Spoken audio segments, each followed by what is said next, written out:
আজ সমাজে প্রত্যেকটা মানুষই চায় তারা যেন সমাজে কিছু একটা করে দাঁড়ায়, তারা যেন সমাজে ঘনিষ্ঠ লোক হতে পারে, তারা যেন সমাজে বিরাট বিখ্যাত লোক হতে পারে, স্কুলের বেটি হতে পারে, তারা যেন সমাজে নেতৃত্ব দেয়। প্রত্যেকটা মানুষই এটা চায়, প্রত্যেকটা মানুষের সফলতা চায়, কিন্তু ওই সফলতা কোথায় রয়েছে এটা কেউ জানেও না। আর ওই সফলতা কি দুনিয়ার সফলতা না আখিরাতের সফলতা এটাও কেউ জানে না। তারা এটাই জানে দুনিয়াতে যে কদিন বেঁচে রয়েছি সুখ শান্তি ভোগ বিলাস গাড়ি বহল সবকিছু ভোগ করব। কিসের পরকাল?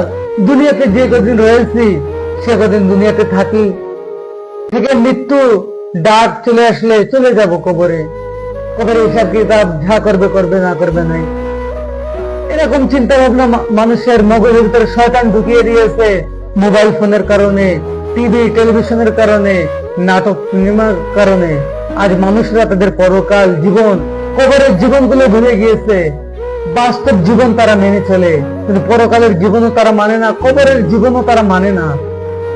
তাদের পরিণতি কি হবে জানেন? তাদের পরিণতি কি হবে জানেন? قالوا بلى قد جاءنا نذير فكذبنا وقلنا ما نزل الله من شيء إن أنتم إلا في ضلال كبير। ফেরেশতারা যখন জাহান্নামে অপরাধীরা থাকবে, ফেরেশতারা যখন বলবে তোমাদের কাছে কি কোনো সতর্ককারী আসেনি, তখন তারা বলবে হ্যাঁ قالوا بلى قد, হ্যাঁ অবশ্যই এসেছিল। তারা বলবে قالوا بلى قد, অবশ্যই এসেছিল, কিন্তু আমরা তাদের কথা শুনিনি। আমরা পরকালকে বিশ্বাস করতাম না, আমরা শুধু বাস্তব জীবন নিয়েই হাসি ঠাট্টা উল্লাস মজা করে বেড়াতাম।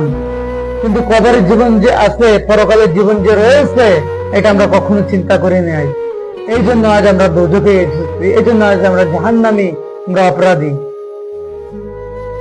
এই জন্য কেন আপনি পরকালকে ভুলে গিয়েছেন?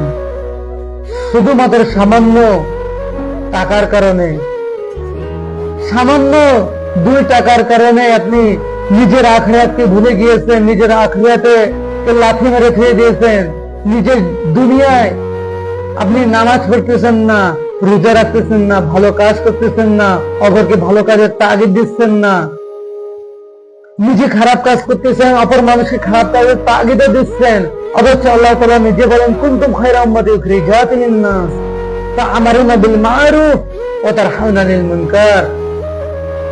আল্লাহ তাআলা বলেন প্রত্যেকটা মানুষেরই দায়িত্ব রয়েছে তারা যেন সতর্ক করে মানুষদেরকে ভালো কাজের আদেশ দেয়, খারাপ কাজের নিষেধ করে। এজন্য নিজেরা ভালো কাজ করেন, শুধু টাকার দিকে তাকিয়েন না। টাকা পয়সার ভিতরে, ধন দৌলতের ভিতরে কোনো সফলতা নাই। সফলতা ওই ব্যক্তির যে আখিরাতে আল্লাহ তাআলার দরবারে মাথা উঁচু করে দাঁড়াতে পারবে। ওই ব্যক্তি সফলতা, যে মাথা উঁচু করে থাকবে, সে কখনো সফলতা অর্জন করতে পারবে না। এই জন্য আল্লাহ তাআলা কখনো বলেন নাই কি সফলতা অর্জন করেছে ধনী ব্যক্তিরা, সফলতা অর্জন করেছে বিখ্যাত MD Rabiul Gazi star, motivational speaker of Bangladesh, Gazipur, Abhaynagar, Jessore. দেশ ও মানুষের সেবায় নিয়োজিত এক নাম, সবাই মিলে গড়ব নতুন এক পৃথিবী।